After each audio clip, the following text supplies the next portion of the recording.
Pullur saint Xavier's ഇടവകയുടെ സുവർണ ജൂബിലിയുടെ ഭാഗമായി നടത്തുന്ന സുവർണ മൊഴികളിൽ ഈസ്റ്ററിൻ്റെ 6ാം ഞായറായ ഇന്ന് വചന വ്യാഖ്യാനം നടത്തുന്നത് മിന്ന ഷാജി ആലപ്പാടൻ. പ്രിയപ്പെട്ടവരെ, വചന വിചിന്തനത്തിനായി ഇന്ന് നമുക്ക് ലഭിച്ചിരിക്കുന്ന സുവിശേഷ ഭാഗം വിശുദ്ധ യോഹന്നാന്റെ സുവിശേഷം 5-ാം അധ്യായം 19 മുതൽ 29 വരെയുള്ള വാക്യങ്ങളാണ്. ബേത്സദ കുളക്കടവിൽ 38 വർഷം രോഗിയായിരുന്ന ഒരുവന് സാബത്ത് ദിവസം യേശു നൽകിയ രോഗശാന്തിയിൽ കോപാകുലരായി അവിടുത്തെ വധിക്കാൻ ശ്രമിക്കുന്ന യഹൂദർക്കുള്ള മറുപടിയാണ് ഇന്നത്തെ വചനഭാഗം.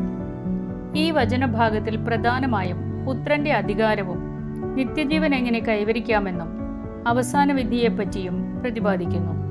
വിശുദ്ധ യോഹന്നാന്റെ സുവിശേഷം 5-ാം അധ്യായം 19 മുതൽ 24 വരെയുള്ള വാക്യങ്ങളിൽ ഈശോ പറയുന്നത് പുത്രന്റെ അധികാരം പിതാവിൽ നിന്ന് നൽകപ്പെട്ടതാണെന്നും സ്വന്തം ഇഷ്ടമനുസരിച്ച് പുത്രന് ഒന്നും ചെയ്യാൻ സാധിക്കില്ലെന്നും പിതാവ് മരിച്ചവർക്ക് ജീവൻ നൽകുന്നത് പോലെ പുത്രനും താൻ ഇച്ഛിക്കുന്നവർക്ക് ജീവൻ നൽകുന്നുവെന്നും വിധി മുഴുവൻ പിതാവ് പുത്രനെ ഏൽപ്പിച്ചിരിക്കുന്നുവെന്നും ഇത് തന്നെപ്പോലെ തന്നെ പുത്രനും ആദരം ലഭിക്കേണ്ടതിനുമാണെന്നും അവിടുന്ന് പറയുന്നു.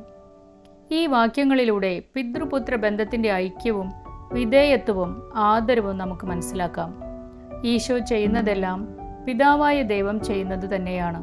പിതാവായ ദൈവം ഇച്ഛിക്കുന്ന കാര്യങ്ങളാണ് ഈശോയും പ്രവർത്തിക്കുന്നത്.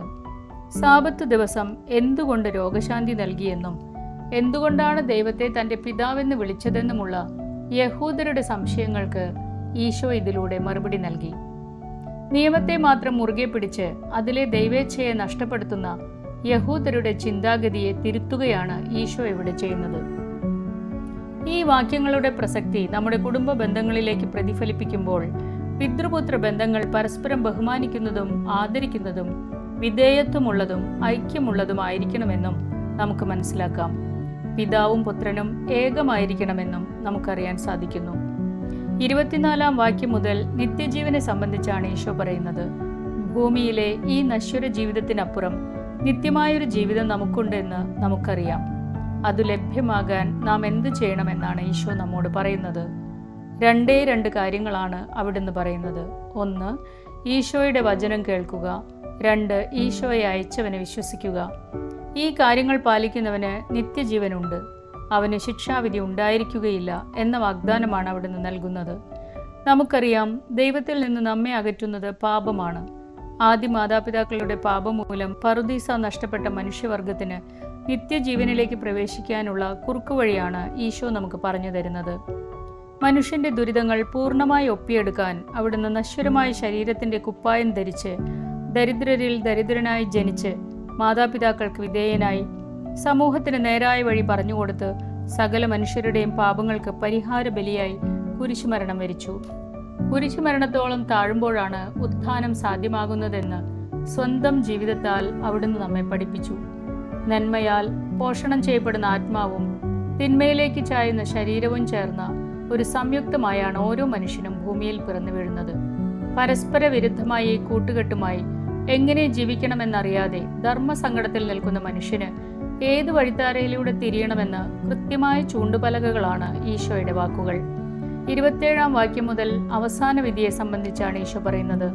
വിധിക്കാനുള്ളവൻ മനുഷ്യപുത്രനാണെന്നും നന്മ ചെയ്തവർ ജീവന്റെ ഉയർപ്പിനും തിന്മ ചെയ്തവർ ശിക്ഷാവിധിക്കുമായി പുറത്തു വരുമെന്നും പറയുന്നു. ഇവിടെ നമുക്ക് മനസ്സിലാക്കാം, നന്മ ചെയ്തവരുടെയും തിന്മ ചെയ്തവരുടെയും 2 നിരകളെ ഈശോയുടെ പക്കലുള്ളൂ. തിന്മ ചെയ്യാത്തവർ എന്നൊരു നിരയില്ല.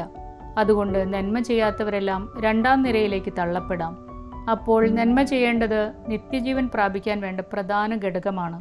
അതുകൊണ്ട് നമ്മുടെ വ്യത്യസ്ത ജീവിത സാഹചര്യങ്ങളിൽ നന്മ ചെയ്യാനുള്ള അവസരങ്ങൾ കണ്ടുപിടിക്കുക, അത് ചെയ്യുക. നിത്യജീവൻ ലക്ഷ്യം വെച്ച് ജീവിക്കുമ്പോൾ ജഡികമായ അഭിലാഷങ്ങളിൽ നിന്നും പിൻവലിഞ്ഞ് ഈശോയുടെ വചനമനുസരിച്ച് പിതാവായ ദൈവത്തിൽ വിശ്വസിച്ച് ആത്മാവിന് പോഷണമാകുന്ന നന്മ പ്രവൃത്തികളിൽ മുഴുകി നാം ജീവിക്കണം. ശരീരവും അതിൻ്റെ ആഗ്രഹങ്ങളും നശ്വരമാണ്, എന്നാൽ ആത്മാവും ആത്മീയതയും അനശ്വരമാണ്. അനശ്വരമായതിനെ നഷ്ടപ്പെടുത്താതെ നാം ജീവിക്കണം.